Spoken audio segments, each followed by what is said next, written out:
بسم اللہ الرحمن الرحیم نحمده ونصلی علی رسولہ الکریم اما بعد فاعوذ باللہ السمیع العلیم من الشیطان الرجیم بسم اللہ الرحمن الرحیم قال اللہ تبارک و تعالی فی کتاب الکریم ان اللہ وملائکتہ یصلون علی النبی یا ایہا الذین آمنوا صلوا علیہ وسلموا تسلیما اللہم صلی علی محمد وعلی آل محمد کما صلیت علی ابراہیم وعلی آل ابراہیم انک حمید مجید اللہم بارک علی محمد وعلی آل محمد کما بارکت علی ابراہیم وعلی آل ابراہیم انک حمید مجید رب اشرح لی صدری ویسر لی امری واحلل عقدۃ من لسانی یفقہوا قولی ربنا آتنا فی الدنیا حسنۃ وفی الآخرۃ حسنۃ وقنا عذاب النار ربنا آتنا من لدنک رحمۃ وہیئ لنا من امرنا رشدا لا الہ الا انت سبحانک انی کنت من الظالمین حسبنا اللہ ونعم الوکیل یا حی یا قیوم برحمتک استغیث لا حول ولا قوة الا باللہ العلی العظیم۔ ہمارا ایمان کیسا ہو؟ عزیز دوستو، اس ضمن میں آپ کے سامنے دو احادیث بیان کروں گا اور اس سے پتہ اندازہ یہ ہو جائے گا کہ ہم سب کو ایمان کیسا لانا چاہیے۔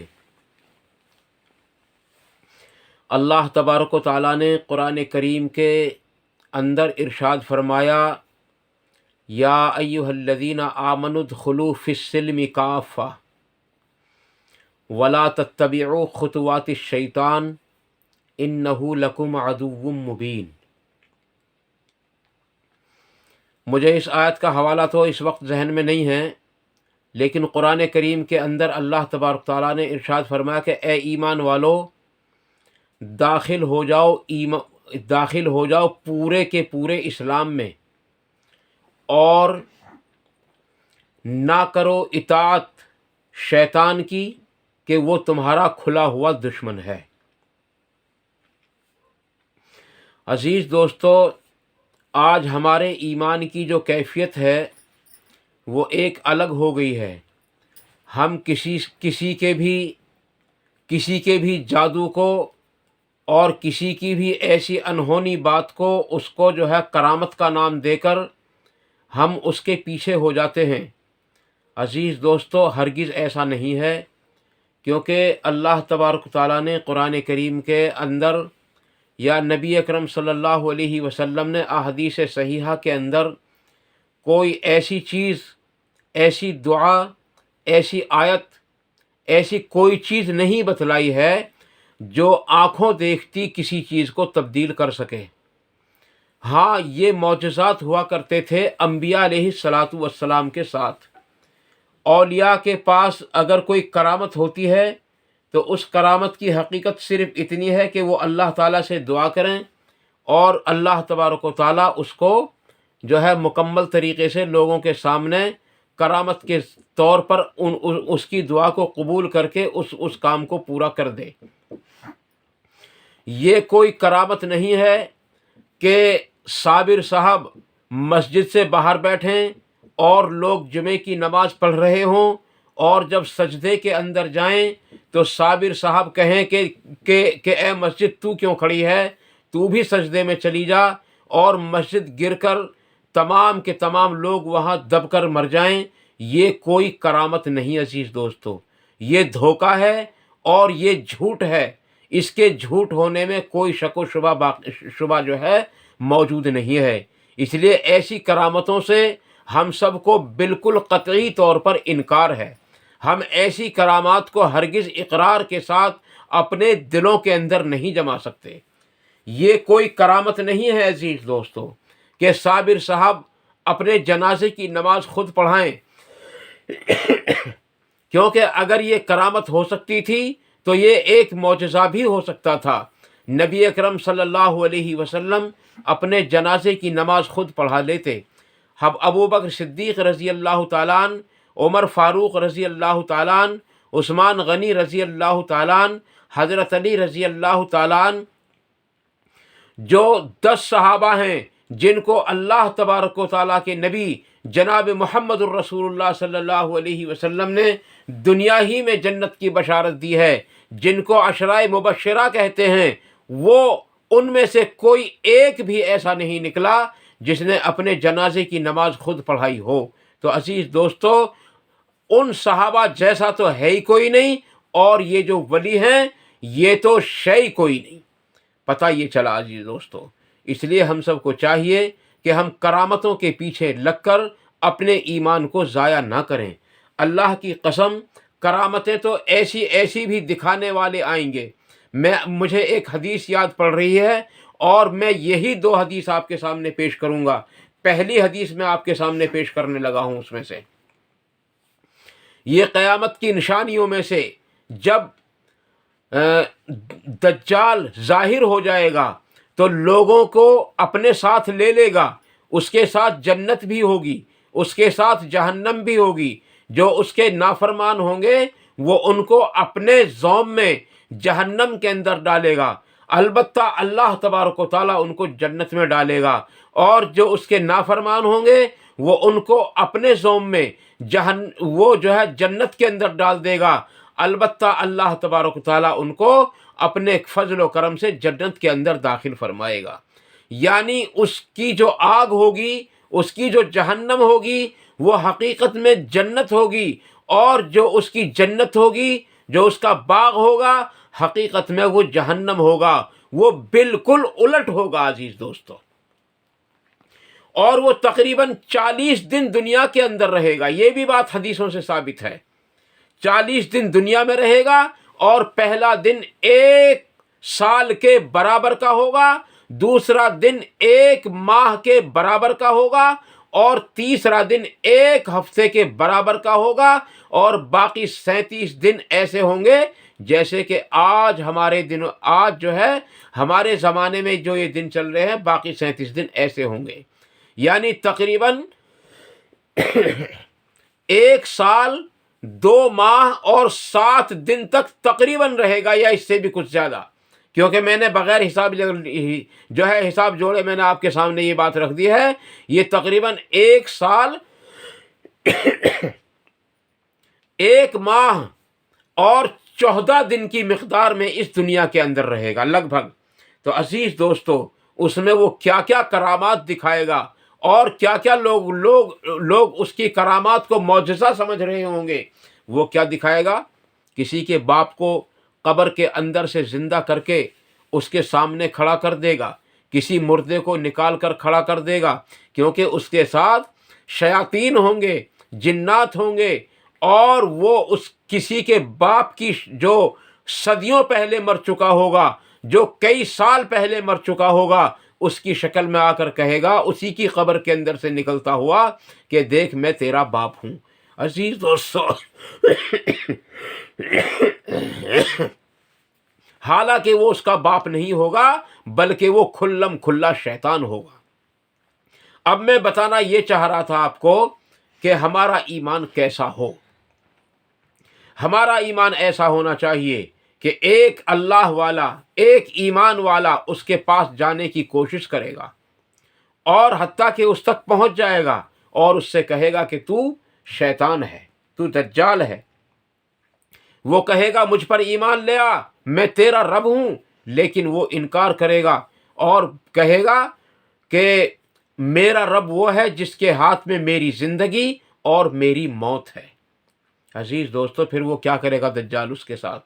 معلوم ہے، وہ اس کے ساتھ یہ کرے گا کہ اس کو قتل کر دے گا، قتل کر کے اس کے ٹکڑے ٹکڑے بکھیر دے گا، اور بکھیرنے کے بعد پھر اس سے تھوڑے فاصلے پر کھڑا ہو کر اس کو آواز دے گا، اور وہ اکٹھا ہو کر کے زندہ ہو کر کے اس کے پاس پہنچے گا۔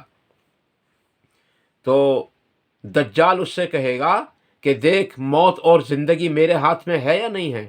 کہ میں نے تجھ کو پہلے موت دی اور اس کے بعد زندگی بھی میں نے ہی دے دی تجھ کو.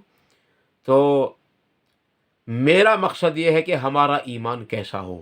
میں آپ کو یاد دلا رہا ہوں بار بار کہ ہمارا ایمان کیسا ہو.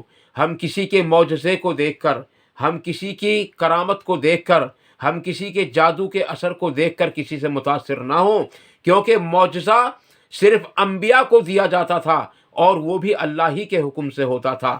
کرامت صرف یہی ہوتی ہے کہ کوئی آدمی اللہ کے سامنے ہاتھ اٹھائے، یا اللہ بارش نہیں ہو رہی ہے تو بارش برسا دے، اور اس کی دعا قبول ہو جائے اور اللہ تعالیٰ بارش کر دے، یا بارش کو بند کر لے، یا ہوا چلا دے، یا سردی کم کر دے، یا گرمی کم کر دے. اس کی دعا کی برکت سے وہ ایک جو ہے کرامت ہوتی ہے.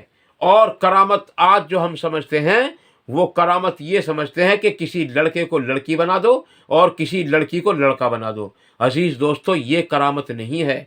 اور کسی کو زندہ کرنا بھی یہ بھی کرامت نہیں ہے، کیونکہ یہ ایک معجزہ دیا گیا تھا، اور وہ معجزہ دیا گیا تھا حضرت عیسیٰ علیہ السلام کو. نہ ان سے پہلے کسی کو یہ معجزہ دیا گیا اور نہ آپ کے بعد کسی کو یہ معجزہ دیا گیا کہ کوئی کسی کو زندہ کر سکے.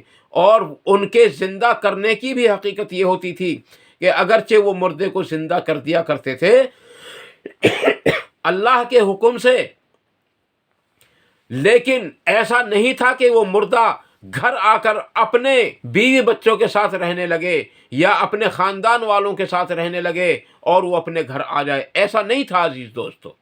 وہ صرف ایک اللہ کی طرف سے ایک معجزہ تھا، کیونکہ اللہ کا یعنی کہ اللہ کا مقصد ہے انبیاء کو منوانا. انبیاء کو منوانا اللہ کا مقصد ہے، اس لیے ان سے معجزات ظاہر ہوتے تھے. کرامات آج بھی ہوتی ہیں. اگر میں دعا کر دوں، اللہ تعالیٰ میری دعا کو قبول کر لے اور وہ کام ہو جائے تو یہ میری کرامت ہوگی. آپ اللہ سے دعا کریں اور آپ کی دعا کو اللہ تعالیٰ قبول فرما لے اور وہ کام پورا ہو جائے تو وہ آپ کی کرامت ہوگی. کرامت کی حقیقت یہ ہوتی ہے. کرامت صرف اسی کو کہتے ہیں کہ دعا کری اور وہ دعا اللہ کے یہاں قبول ہو جائے. اصل میں با کرامت آدمی اس کو کہتے ہیں جس کی دعا اللہ تبارک و تعالیٰ جلد از جلد سن لیتا ہو. اور نبی اکرم صلی اللہ علیہ وسلم نے ارشاد فرمایا کہ ہر مومن کی دعا اللہ تعالیٰ ضرور قبول فرماتا ہے. اور اللہ تعالیٰ خود ارشاد فرماتا ہے میں اپنے بندے کی دعا کو ضرور قبول کرتا ہوں، ہاں میرا بندہ جلد باز بہت ہے. اصل میں بات یہ ہے کہ دعا قبول ہونے کے 3 درجے ہیں.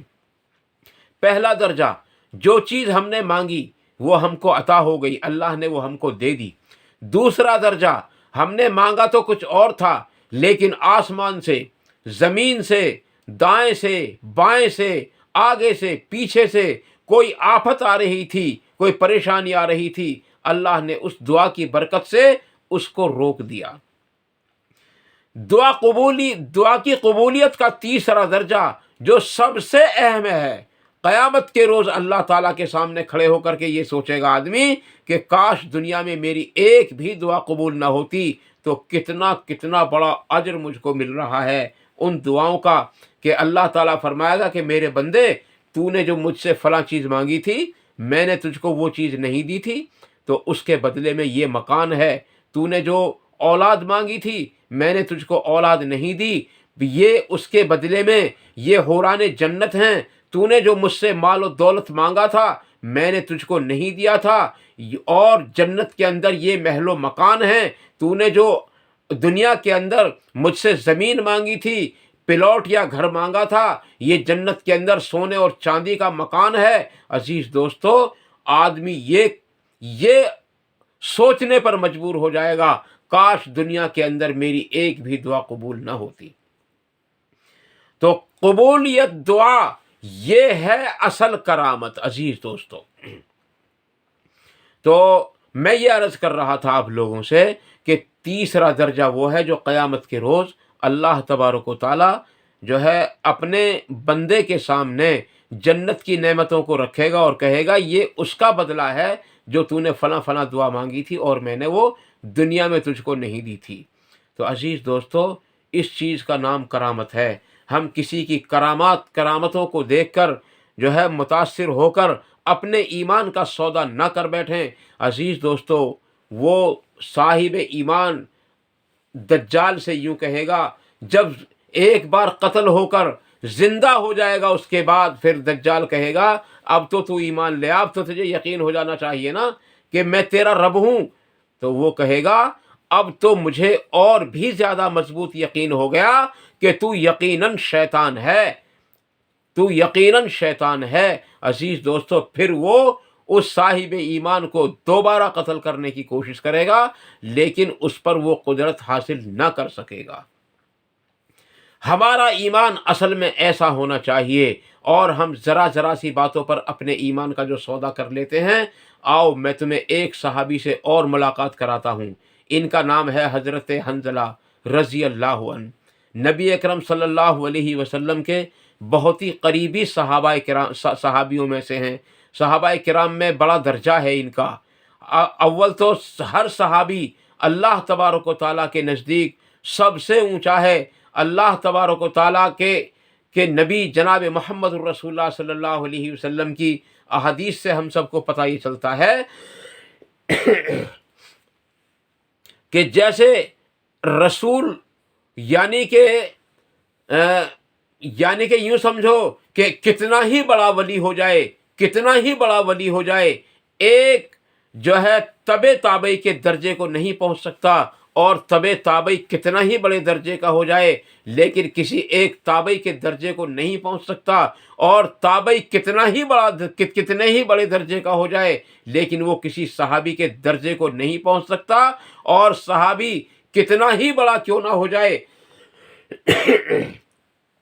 وہ کسی ایک نبی کے درجے کو نہیں پہنچ سکتا، اور نبی کتنا ہی بڑا ہو جائے لیکن وہ کسی ایک رسول کے درجے کو نہیں پہنچ سکتا، اور رسول کتنا ہی بڑا ہو جائے لیکن وہ ہمارے رسول جناب محمد الرسول اللہ صلی اللہ علیہ وسلم کے درجے کو نہیں پہنچ سکتا۔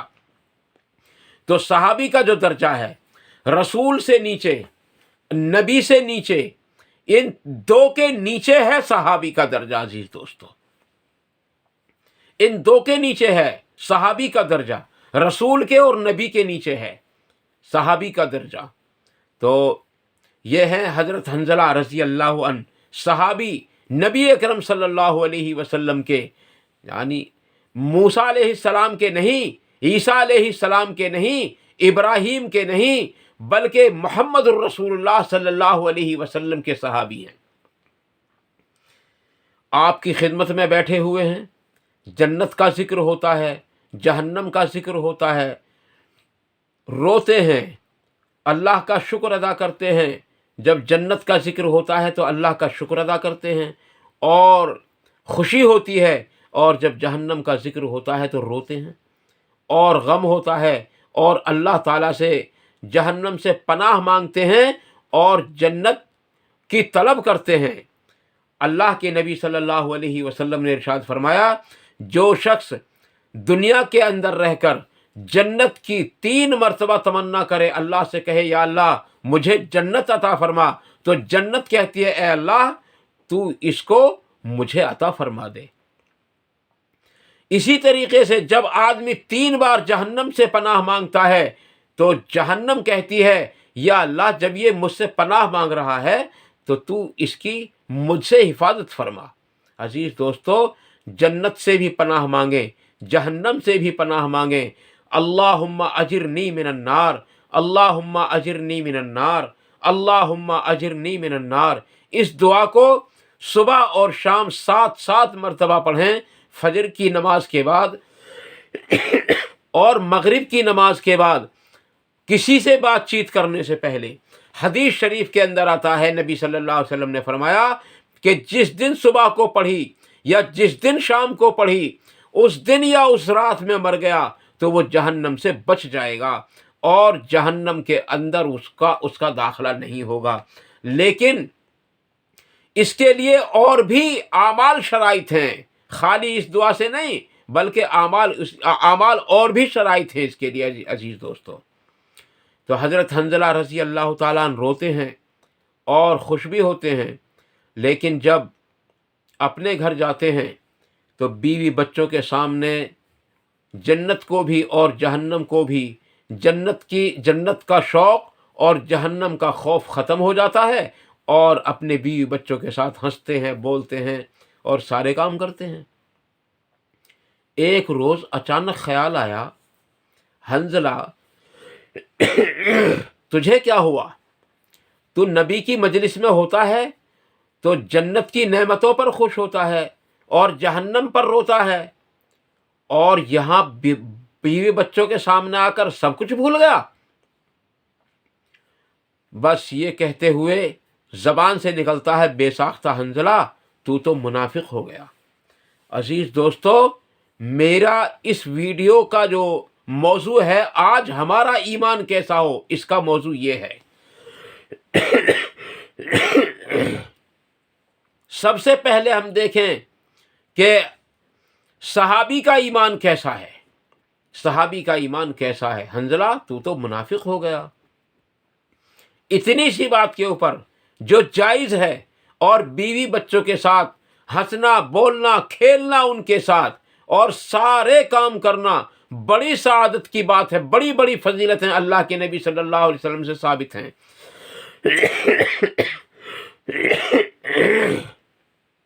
عزیز دوستو، بڑی بڑی فضیلتیں ثابت ہیں، اس کے باوجود بھی حنظلہ تو منافق ہو گیا۔ یہ کہتے ہوئے باہر نکلے۔ افسوس، حنظلہ تو منافق ہو گیا۔ آج ہماری نمازیں چھوٹ جائیں، روزے چھوٹ جائیں، کسی کا مال دبا لیں، کسی سے زنا کر لیں، کہیں چوری کر لیں، کہیں جوا کھیل لیں، کہیں گالی بک دیں، کہیں بدگوئی کر دیں، کہیں چغلی کر دیں، کسی کی غیبت کر دیں، ہمارے ایمان پر کوئی فرق نہیں آتا۔ عزیز دوستو، یہ کیسا ایمان ہے ہمارا؟ موضوع ہے ہمارا ایمان کیسا ہو، اس بات کو یاد رکھیں۔ عزیز دوستو، یہ کہتے ہوئے آپ باہر نکلے تو غالباً ابو بکر صدیق تھے۔ ایک بات اور بھی یاد رکھو، صحابی کوئی کتنا ہی بڑے درجے کا کیوں نہ ہو جائے، لیکن ابو بکر صدیق کے درجے کو نہیں پہنچ سکتا، یہ بھی واضح رہے۔ تو عزیز دوستو، ابو بکر صدیق سامنے ہیں اور کہہ رہے ہیں کہ ابو بکر، حنظلہ تو منافق ہو گیا۔ حضرت ابو بکر صدیق رضی اللہ عنہ کہنے لگے، سبحان اللہ، کیا کہہ رہے ہیں آپ؟ میں صحیح کہہ رہا ہوں کہ حنظلہ منافق ہو گیا۔ تو ابو بکر صدیق نے پوچھا کہ بات کیا ہوئی؟ کہ بات یہ ہوئی کہ جب ہم نبی کی مجلس میں ہوتے ہیں تو کیفیت ہماری یہ ہوتی ہے، اور جب ہم گھر میں بیوی بچوں کے پاس آ جاتے ہیں تو کیفیت ہماری یہ ہو جاتی ہے۔ انہوں نے پوری بات کو دہرایا، میں ویڈیو کو مختصر کرنا چاہتا ہوں یہاں، ورنہ انہوں نے پوری بات کو دہرایا تھا۔ اوفو، ابو بکر صدیق رضی اللہ تعالیٰ عنہ جیسے جلیل القدر صحابی کو بھی اپنے ایمان کی فکر ہوئی کہ حنظلہ، یہ تو ہوتا ہے میرے ساتھ بھی، یہ تو ہوتا ہے میرے ساتھ بھی، چلو چل کر نبی صلی اللہ علیہ وسلم کی خدمت میں عرض کرتے ہیں۔ چنانچہ آگے حضرت حنظلہ ہیں، پیچھے ابو بکر صدیق ہیں، اور دونوں جا کر کے سب سے پہلے حنظلہ حضور اکرم صلی اللہ علیہ وسلم کو ملے، ساری کیفیت بتائی، یا رسول اللہ، حنظلہ تو منافق ہو گیا۔ آپ کے بھی بالکل وہی الفاظ تھے، سبحان اللہ، کیا کہہ رہے ہیں آپ؟ عرض کرنے لگے، یا رسول اللہ، جب ہم آپ کی مجلس میں ہوتے ہیں تو ہم روتے ہیں، اور جب اپنے گھر جاتے ہیں تو ہم بیوی بچوں کے ساتھ بالکل سب کچھ بھول کر کے ہنسنا بولنا شروع کر دیتے ہیں، گویا جہنم کا کوئی خوف ہی نہیں ہے ہمارے دلوں کے اندر، یا جنت کا کوئی شوق ہی نہیں ہے ہمارے دلوں کے اندر۔ تو اللہ کے نبی صلی اللہ علیہ وسلم نے ارشاد فرمایا، حنظلہ، اگر تمہارے ساتھ یہ کیفیت نہ ہو، اگر تمہارے ساتھ یہ معاملہ نہ ہو، تو فرشتے تم سے راستوں میں اور تمہارے بستروں پر جا کر کے تم سے مصافحہ کرنا شروع کر دیں گے۔ تو عزیز دوستو، ان لوگوں کو اپنے ایمان کی کتنی فکر تھی، اور آج ہم اپنے ایمان کی کتنی فکر کرتے ہیں، ہمیں غور کرنا چاہیے اور اس پر سوچنا چاہیے۔ انشاءاللہ تعالی میں آپ کے سامنے کل کی ویڈیو میں ایک ایسے صحابی کا واقعہ ذکر کروں گا جن کو فرشتے سلام کرتے تھے اور اس سلام کا وہ جواب بھی دیتے تھے، اور فرشتوں کا سلام وہ خود بھی اپنے کانوں سے سنتے تھے۔ انشاءاللہ تعالیٰ ان کا نام بھی بتاؤں گا اور ان کا مختصر واقعہ بھی بتلاؤں گا۔ اللہ تعالیٰ ہم سب کو عمل کرنے کی توفیق عطا فرمائے، اور اگر کوئی جذبات میں غلط بات نکل گئی ہو تو اللہ تعالیٰ ہم سب سے ان سب باتوں کو معاف فرمائے، اور حق بات جو نکلی ہوں، جو قرآن اور حدیث کے بالکل موافق ہوں، اللہ تعالیٰ ان سب کو ہمارے دلوں کے اندر راسخ فرمائے، ان پر عمل کرنا آسان فرمائے، ان پر عمل کرنے کی توفیق بھی عطا فرمائے، اور ان پر عمل کرنے کے موقع بھی عطا فرمائے۔ وآخر دعوانا ان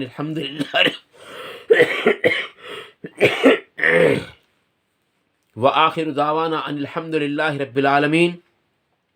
سبحان ربک رب العزت عما یصفون وسلام علی المرسلین والحمد للہ رب العالمین۔ والسلام علیکم ورحمۃ اللہ تبارک و تعالی وبرکاتہ۔